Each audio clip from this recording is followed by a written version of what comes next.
Hello everybody, my name is Natasha and I've been commanded by His Royal Highness Prince Bertie the Frog to tell you a story Nori. Once upon a time there lived a king and a queen who had no children.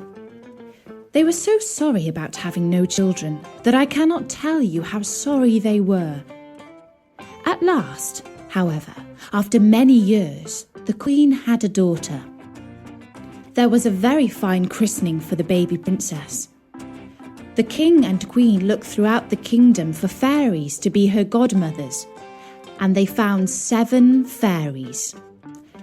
Each fairy godmother was to give the princess a gift, as was the custom of fairies in those days. In this way, the princess had all the perfections imaginable. After the christening ceremony was over, the whole party returned to the king's palace, where there was prepared a great feast for the 7 fairy godmothers. There was placed before each one of them a magnificent case of gold, in which were a spoon, knife and fork, all of pure gold, set with diamonds and rubies. But as everyone was sitting down at the table, they saw a very old fairy whom they had not invited, because she had not left the tower where she had lived for over 50 years, and she was believed to be either dead or under an evil spell. The king could not give her a case of gold as the others had, because they had only made 7 for the 7 fairies. The old fairy felt insulted and muttered some threats between her teeth. One of the young fairies who sat by her overheard how she grumbled, and guessing that she might give the little princess an unlucky gift, went, as soon as they rose from the table, and hid behind the curtains. In the meanwhile, all the fairies began to give their gifts to the princess. The youngest wished that she should be the most beautiful person in the world. The next, that she should have the intelligence of an angel. The third, that she should have a wonderful grace in everything she did. And the fourth, that she should dance perfectly well. And the fifth, that she should sing like a nightingale. And the sixth, that she should play all kinds of music to the utmost perfection. The old fairy's turn came next, and shaking her head with more spite than anger, she wished that one day the princess would have her hand pricked by a needle on a spinning wheel, and that she would die of the wound. This terrible gift made the whole company tremble, and everybody began to cry. At this very instant, the young fairy came out from behind the curtains and spoke these words aloud. "Assure yourselves, O king and queen, that your daughter shall not die of this disaster. It is true, I have no power to undo entirely what the elder fairy has done. The princess shall indeed pierce her hand with a needle on a spinning wheel, but instead of dying, she shall only fall into a deep sleep, which shall last 100 years, at the end of which a king's son shall come and awake her." The king, to avoid the misfortune foretold by the old fairy, immediately made a law by which everybody was forbidden, on pain of death, to use a spinning wheel, or to have any spinning wheel in their house. About 15 or 16 years later, on a day when the king and queen were busy in a far corner of the vast palace, the young and beautiful princess amused herself by running up and down the corridors and going up from one apartment to the other. Eventually, she came into a little room at the top of the tower, where a good old woman alone was spinning with her wheel. For this good old woman had never heard of the king's law against spinning wheels. The princess said, "What are you doing there, good old woman?" "I am spinning sheep's wool into the thread so that I can knit it into a cardigan." "Ah," said the princess, "that's very clever. I've never seen that done before. How do you do it? Give it to me so that I may see if I can do the same." Now, whether it was because she was in too much of a hurry, or whether it was because she was clumsy, or whether it was because the old fairy had wished it so, I cannot say. But no sooner than the princess took the spinning wheel than she pricked her hand on the needle and she fell down into a faint. The good old woman, not knowing what to do, cried out for help. People came rushing from all over the palace, and they came in great numbers. When they saw the princess lying in a deep, deep sleep on the floor, they threw cold water on her face. They loosened her clothes. They struck her on the palms of her hands, and they rubbed her temples with smelling salts.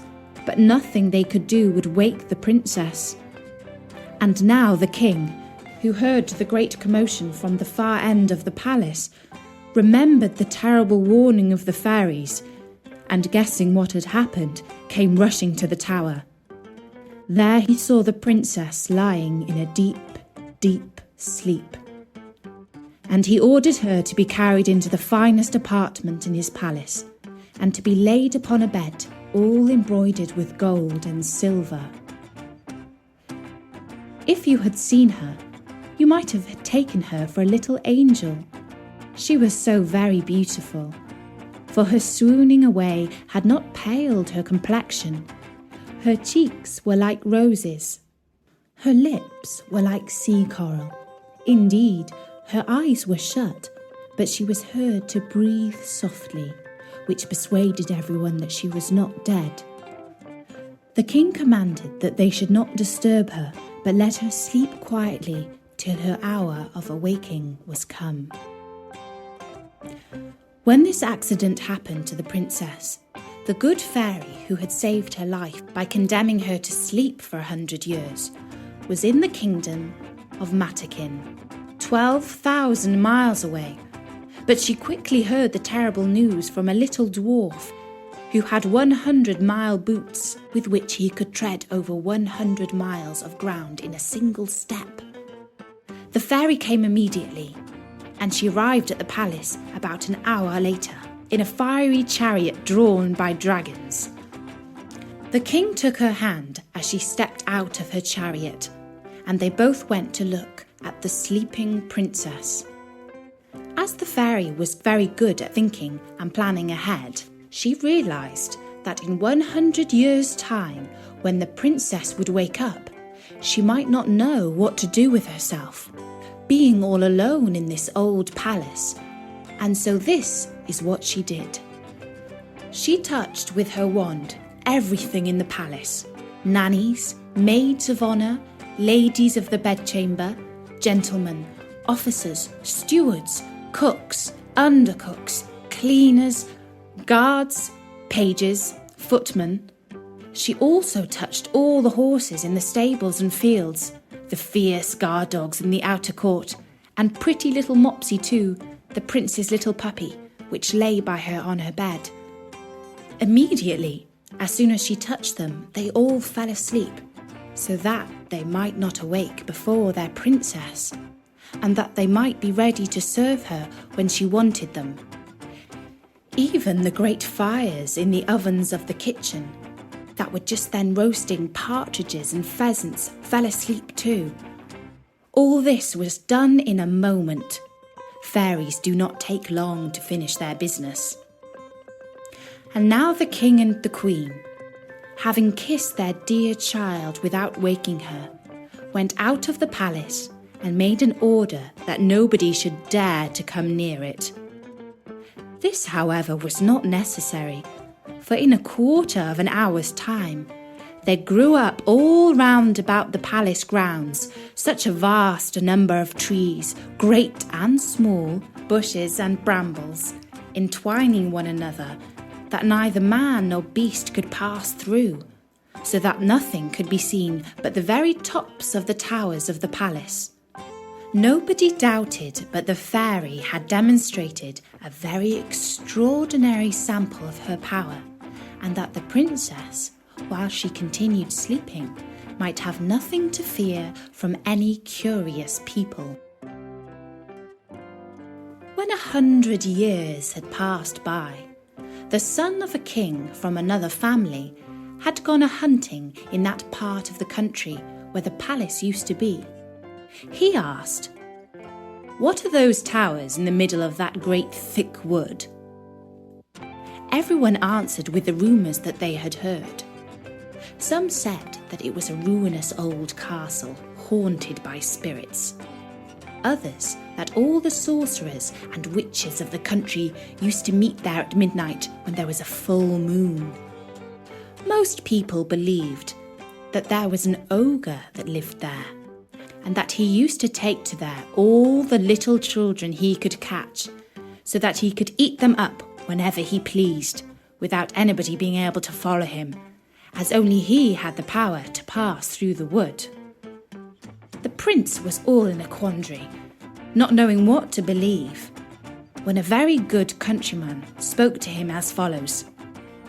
"May it please your royal highness, it is now about 50 years since I heard from my father, who heard my grandfather say that there was then in this castle a princess, the most beautiful that was ever seen, and that she must sleep there 100 years, and she'll be waked by a king's son." The young prince was all on fire at hearing these words, believing, without thinking these things through, that he could save the princess, and pushed on by love and honour, he swore that moment that he would do just that. As he rode on his horse toward the wood, all the great trees, the bushes and brambles gave way to let him pass through. He walked up to the castle, which he saw at the end of a large avenue, and he went into it.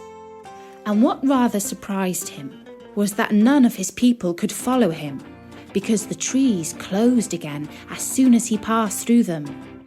However, he did not stop. A young and amorous prince is always brave. He came into a wide, wide outer court, where everything he saw might have frozen the most fearless person with horror. There was a most frightful silence. The image of death everywhere showed itself, and there was nothing to be seen but stretched out bodies of men and animals, all seeming to be dead. But the prince realised when he saw their red faces and pimpled noses of the guards that they were only asleep, and that their glasses, in which there still remained some drops of wine, showed plainly that they had fallen asleep whilst drunk. He then crossed a court paved with marble, went up the stairs and came into the corridor where guards were standing, with their rifles upon their shoulders, snoring as loud as they could. After that, he went through several rooms full of gentlemen and ladies, all asleep, some standing, others sitting. At last he came into a chamber all gilded with gold, where he saw upon a bed the most wonderful sight that had ever met his eyes. A princess, who appeared to be about 15 or 16 years of age, and whose bright and rosy beauty was quite angelic. He approached with trembling and admiration, and fell down before her upon his knees and kissed her hand. And now, as the evil fairy's spell was at an end, the princess opened her blue eyes for the first time in 100 years, and looking at him said, "Is it you, my prince? You have waited a long time." The prince, charmed with these words, and much more with the manner in which they were spoken, knew not how to show his joy and gratitude. He assured her that he loved her more than anyone or anything in the whole wide world. Their conversation did not make much sense. They spoke with little reason, but a great deal of love. He was more lost for words than she, and we need not wonder at it. for it is very probable, though history mentions nothing of it, that the good fairy, during so long a sleep, had given her very agreeable dreams about handsome princes coming to her rescue. In short, they talked 4 hours together, and yet they said not half what they had to say. In the meanwhile, all the palace awaked, and as all of them were not in love, they felt most desperately hungry after 100 years without a bit to eat. The chief lady of honour grew very impatient and told the princess aloud that supper was served up. The prince helped the princess to rise.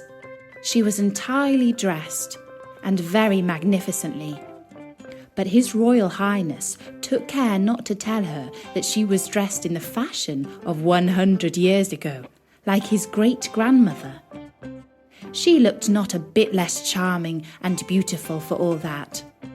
They went into the great hall of mirrors, where they had supper, and were served by the princess's officers. The orchestra played old tunes, but very nice ones, and after supper, without losing any time, the priest married them in the chapel of the castle, and the chief lady of honour drew the curtains. They had but very little sleep. The princess had had too much of it recently, and the prince left her the next morning to return to the city, where the king was anxiously waiting for him. And that's the end of the first part of The Sleeping Beauty. If you want to know what happened to the prince and the Sleeping Beauty after that, you'll have to listen to the next story, Nori. For now, from me, Natasha. Bye-bye.